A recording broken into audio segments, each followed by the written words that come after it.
भोजन पर्याप्त हो, इस थाली में जो भोजन है वही पर्याप्त हो। और सन्यासी ने भोजन किया और याज्ञवल के जैसा तपस्वी योगी उसके चरणों में लेट गया, कृष्ण के चरणों में लेट गया। कि वास्तव में हम अभी तक समझ नहीं पाए थे अपने आप को ही कि प्राणमय कोश, ऊर्ध्वमय कोश कितने उच्च कोटि की क्रियाएं हैं। ये क्रियाएं उस समय भी थी, ये क्रियाएं आज भी जीवित हैं। विद्याएं तो उसमें भी थी, विद्याएं आज भी जीवित हैं, मगर सुपात्र को ही दान दिया जाता है। और सुपात्र का मतलब है जो शिष्य हो, क्योंकि अगर सुपात्र नहीं होते तो आप मेरे शिष्य बनते ही कैसे? कुपात्र तो आप है ही नहीं। आपका पात्र टूटा फूटा हो सकता है, आपकी झोली फटी हुई हो सकती है, मैं उसमें डालूं वो पूरी झोली में नहीं रहे, नीचे गिर सकता है, ये तो हो सकता है। कुपात्र नहीं है आप, ये गारंटी की बात है।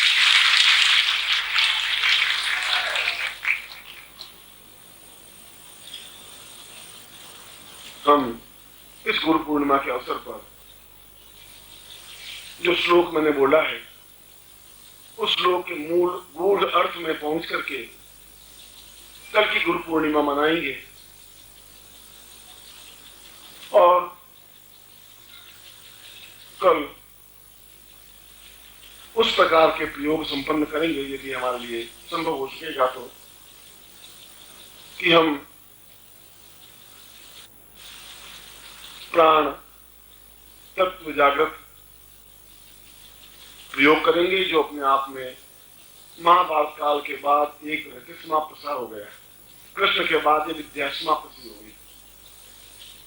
शंकराचार्य ने प्रयत्न किए, विद्या समाप्त होने का मतलब है विद्या लोप नहीं हुई, मगर इसके बीच सैकड़ों आदत आई, सैकड़ों लोगों ने हमारे ग्रंथों को जला दिया, हमारे धार्मिक ग्रंथों को नष्ट कर दिया, हमारे जीव काट ली उन पंडितों की। ऐसे मुगल भी हुए और विद्याएं अपने आप में तिरोहित हो गई, खंडित हो गई। मगर जो योगी ब्रह्मांड से विद्या प्राप्त करता है, पोथियों से नहीं, ब्रह्मांड की ध्वनियों से, तो वे विद्याएं जीवित तो हैं, पूरे ब्रह्मांड में निहित हैं। इस समय भी जहां बैठा हूं तो मेरे सामने संगीत भी है और इंग्लैंड के प्रधानमंत्री का भाषण भी चल रहा है। केवल मुझे टेलीविजन को रखना है, मगर यहां दिख तो कुछ नहीं रहा है कि इंग्लैंड का मुख्यमंत्री बोल रहा है, मगर वो शब्द हवा में तैर जरूर रहे। तैरते हैं तभी तो टेलीविजन बोलता है, जो वो बोल रहा है उसी समय हम सुनते हैं। इसका मतलब ये हुआ कि जो इंग्लैंड में उस व्यक्ति ने बोला और हमने सुना, सैकड़ों हजारों मील दूर बैठे व्यक्ति की बात सुनी, तो वो शब्द तो बराबर तैयार ही रह जाएंगे, आ ही रहे होंगे ना। शब्द कभी समाप्त नहीं होते, इसीलिए शब्दों को ईश्वर कहा गया है। शब्द नश्वर नहीं होते। कृष्ण गीता अगर बोली होगी तो गीता के ज्यों के त्यों शब्द कृष्ण ने जिस तरीके से उच्चारण किया वो आज भी इस हवा में, इस ईथर में विद्यमान है। आवश्यकता है इसको कैच करने की। जैसे हम एंटीना लगाते हैं और एंटीना से उसका अगर डायरेक्शन सही होता है तो उस जी टीवी को या दूरदर्शन को कैच कर लेते हैं। कैच करते ही वहां पर जो बोलता है वो बिल्कुल उसके माध्यम से हम देख लेते हैं, सुन लेते हैं। हमारा हृदय में उस एंटीना को लगाना है, जिसके माध्यम से जो आज तक विद्याएं समाप्त हुई उनको वापस हम प्राप्त कर सके। उस एंटीना को प्राण तत्व जागरण प्रयोग कहते हैं। जहां प्राण तत्व जागरण होते हैं, देह तो अपने आप में फिर बिल्कुल समाप्त, मामूली सी हो जाती है। जहां प्राण तत्व ही सब कुछ हो जाता है, प्राणों के माध्यम से आदमी उस जगह पहुंच जाता है, फिर वो वृद्ध नहीं होता। अगर शरीर वृद्ध होता है तो जैसे सांप अपनी कैंटून को छोड़ता है, ये सांप जब वृद्ध हो जाता है तो एक विशेष क्रिया से अपने ऊपर की पूरी खाल को निकाल देता है और ताजी खाल वापस पहन लेता है। कोई तो कोई क्रिया है, कोई ना कोई चीज तो है उसके पास, कोई ना कोई विद्या है उसके पास। ये तो हम रात दिन देखते हैं और हमें आज तक ये ज्ञान नहीं हो सका कि उस सर्प के पास में, वासुकी के पास में कौन सी वो विद्या है जिसे ऊपर की पूरी चमड़ी को उतार देता है, नई चमड़ी धारण कर देता है। क्या हम नहीं कर सकते? विज्ञान नहीं कर सकता। विज्ञान उस ज्ञान को प्राप्त नहीं कर पाया, हमने भी प्राप्त नहीं कर पाया। तो सांप सोच सकता है ताजा शरीर धारण कर सकता है, तो हम भी धारण कर सकते हैं। इसलिए प्राण तत्व में गए हुआ व्यक्ति वृद्ध नहीं हो सकता, वापस अपने आप में क्रियाकलाप करके वापस अपने आप में सही अर्थों में यौवनवान बन सकता है। इसीलिए मैंने श्लोक के प्रारंभ में मैंने कहा था कि उन प्राण तत्व में जीवित योगियों को नमस्कार करता हुआ मैंने ऐसा शब्द का उच्चारण किया था।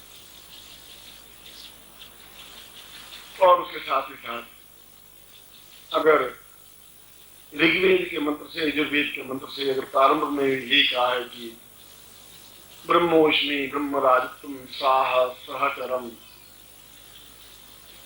पूर्वौषधाः सह प्रिय, और उसकी कड़ी को राम ने कहा कि मैं स्वयं अवतार हूं क्योंकि मैं विशेष कार्य के लिए आया हूं। कृष्ण ने भी कहा कि अर्जुन मैं सामान्य व्यक्ति नहीं हूं, तो मुझे पहचान। और भीष्म पहचान रहा था, वो सरसज्जा पर लेटा लेटा भी प्रणाम कर रहा था। दुर्योधन गालियां दे रहा था, दुशासन गालियां दे रहा था, भीष्म का हाथ जोड़ रहे थे कौरवों की तरफ से, फिर भी हाथ जोड़ रहे थे कि इस व्यक्ति को क्यों नहीं पहचान रहे दुशासन, ये कौरव 100 के 100 कौरव कितने देह में है, कब ये प्राण तत्व में आएंगे, कब इनके स्वरूप को समझ पाएंगे। क्योंकि इस प्रकार के लोगों के शरीर में समस्त देवताओं का निवास होता है। फिर उसके समस्त शरीर में देवताओं का निवास और प्राण तत्व में जाने की क्रिया, उसके बाद में पीछे भी बाकी रहता ही। फिर वो काल से अपने आप में परे हो जाता है, मृत्यु उसको वर्ण करती नहीं, फिर अपने आप में बढ़ता उसको पास में आती नहीं, फिर उसको भूख लगती नहीं, फिर अपने आप में कोई तकलीफ में वो आता नहीं, फिर अपने ग्रस्त में रहता हुआ भी अपने आप में पूर्णता प्राप्त करता है। जैसा कृष्ण था, सैकड़ों पत्नियों का पति होते हुए भी वो कह रहा मैं बाल ब्रह्मचारी हूं। आज तक मैंने अगर ब्रह्मत्व खंडित किया हो तो नदी मुझे रास्ता नहीं दे। मतलब द्वारका का राजा रुक्मिणी, सत्यभामा और 8, 9, 10 पटरानियां और 16,000 रानियों का पति, 16,000, और वो कह रहा है मैं अखंड ब्रह्मचारी हूं। तो आप कल्पना कर सकते हैं कि कृष्ण किन शब्दों का प्रयोग कर रहे थे। वो शरीर की बात छोड़ रहे थे, वो कह रहे थे कि मेरे पूरे शरीर में समस्त देवताओं का निवास है, इसलिए अर्जुन मुझे पहचान, और मैं प्राण तत्व में जीवित हूं, इसलिए मुझे अन्न की आवश्यकता नहीं रहती। मैं चाहूं तो अन्न ग्रहण करता हूं इस शरीर के लिए, और यदि नहीं चाहूं तो 1 साल 2 साल 5 साल भी ग्रहण नहीं करता। हम सांसारिक प्राणी हैं, हम भोजन के बिना, ऑक्सीजन के बिना जीवित नहीं रहते। और उस बर्फ के बीच में जहाँ ऑक्सीजन होती नहीं, बहुत कम विरल होती है, वहां पर भी योगी साधनारत रहते हैं। जैसे बद्रीनाथ का उदाहरण दिया, अभी भी वहाँ कृष्णानंद जी हैं, यदि आप जाएं तो देखें, जहाँ भैरवी है, और वो इतने बर्फ के बीच में भी वहां बिल्कुल अपनी गुफा में बैठे रहते, ऑक्सीजन तो होती नहीं, फिर भी वे वापस, और सारे लोग बद्रीनाथ के नीचे उतर जाते हैं और वो वहां रहते हैं। ऐसे सैकड़ों योगी वहां हैं। वहां उसके आसपास माना गांव है, माना गांव के पास में और गंधर्व पहाड़ के ऊपर सैकड़ों योगी, 1-2 ही नहीं। तो वो कैसे जीवित रहते हैं, क्या है? एक मेढक को आप बंद कर दें एक ताले में, और 2 महीने के बाद आप उसको खोलें और ऐसा बंद कर दें बॉक्स में कि उसको हवा भी नहीं मिले, ऑक्सीजन तो बहुत दूर, और 2 महीनों के बाद भी देखेंगे तो मेढक जीवित मिलेगा आपको।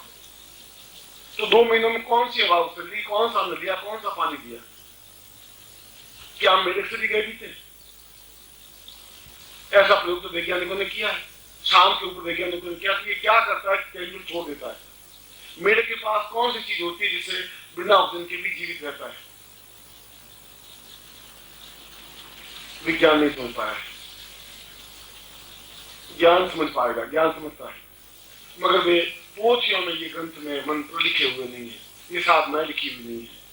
क्यों? पोथियां तो जला दी गई, ना दिशा आया, लाखों ग्रंथ जला दिए गए, और उनके पाया हजारों ग्रंथों को आग लगा दी गई। हमारा जितना ज्ञान था पंडितों की जीभ काट ली गई, जितना अत्याचार हुआ हम सहन करते गए, और वो सारी विद्याएं जो कुछ बची खुची थी अंग्रेज उठा के लेके चले गए। और आज हम सिरमौर होते हुए भी अपने आप में, जहाँ वेदों की रचना हुई वहां होते हुए भी हम अपने आप में निर्धन, असहाय, कमजोर, बेबस, परेशान, दुखी और संतप्त और पीड़ित हैं। तो कोई कोई ऐसा व्यक्ति पैदा होगा जो समझा सकेगा कि प्राण तत्व में जाने की क्रिया क्या है। कोई न कोई व्यक्ति ऐसा होगा जो समझा सकेगा कि पूरे शरीर में उन देवताओं का निवास होने पर वो अपने आप में कितना ऊपर उठ सकता है, ऊंचाई पर उठ सकता है। जहाँ एक स्थान से दूसरे स्थान पर जाना अपने आप में सामान्य बात होती है। आज हमारे सुनने में छुट्टी लगती है, पर हम तो पढ़ते आए, चाहे कोई धर्म हो, उस धर्म में ये चीजें हमने पढ़ती आई। वह ज्ञान कहाँ रहा? और ऐसा ज्ञान गुरु पूर्णिमा के अवसर पर ही अपने शिष्यों को देते थे। क्योंकि उसके बाद 4 महीने तक शिष्य गुरु के पास रहते थे। बरसात में नाले हो जाते, कहीं जाते नहीं, और एक स्थान पर रहते, अंत तक गुरु निरंतर भ्रमण पे रहते थे। इसलिए कल की गुरु पूर्णिमा में ऐसे प्रयोग हों जहाँ प्राण तत्व सिद्ध प्रयोग हो और देह में समस्त देवताओं का, समस्त जिनके उन्हें नाम सुने, वे शरीर में पूर्ण रूप से जागृत और चैतन्य हो, तो फिर शरीर बद्ध नहीं हो सकता कि हम देवता बद्ध होते नहीं। हमने विष्णु को बद्ध होते हुए देखा नहीं, इंद्र को बद्ध होते हुए देखा नहीं, भगवान शिव को बद्ध होते हुए देखा नहीं। बुढ़ापा उनको छू नहीं सकता। और यदि आपके मेरे शरीर में देवता निवास करते हैं सही अर्थों में चैतन्य जागरूक होकर के, ऐसा मानना कि हमारे भगवान हैं, वो एक अलग बात है। तो फिर शंकराचार्य की वाणी शुद्ध हो जाएगी, हम ब्रह्मास्मि, तब सब सफलता मिलेगी, तब वो बात हमारे गले उतरेगी, फिर हम ब्रह्म बन सकेंगे। अभी तो हम मनुष्य हैं, ब्रह्म नहीं है। हम क्या रहे हैं, उसको क्रियान्वित नहीं कर पाए, एक्टिविटी में नहीं ला पाए।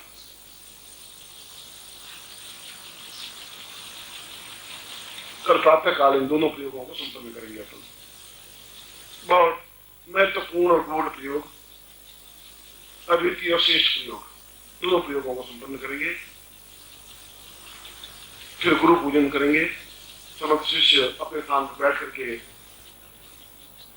गुरु पूजन होगा। ये प्रातः काल की बात बता रहा हूं। और उसके बाद में प्रत्येक शिष्य की आकांक्षा रहती है कि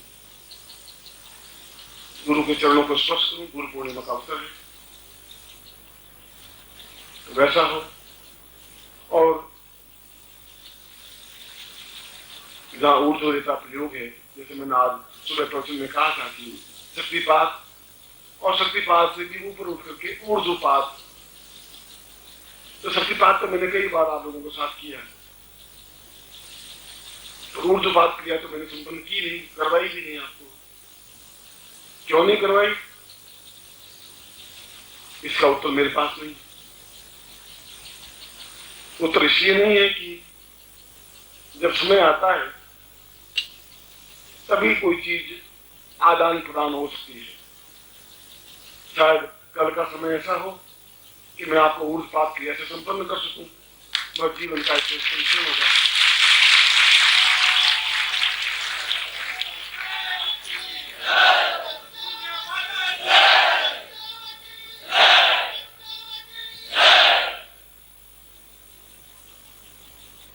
जीवन का एक विलक्षण सौभाग्य, जीवन का एक अद्वितीय सौभाग्य। आप और मैं, शरीर तो अलग अलग हैं आपके मेरे, मैं तो अलग अलग शरीर मानता ही नहीं हूं, मैं तो एक ही प्राण मानता हूं।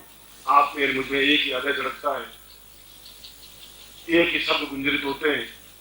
आप अधूरे नहीं रहे किसी दृष्टि से। मैं आपको पूर्णता दे सकूं, कहता तो हूं पूर्णमदा पूर्णमिदम्, मैं कहता हूं कि आप ब्रह्म हैं, मगर कभी उसको प्रयोग संपन्न नहीं करवाया। कहा,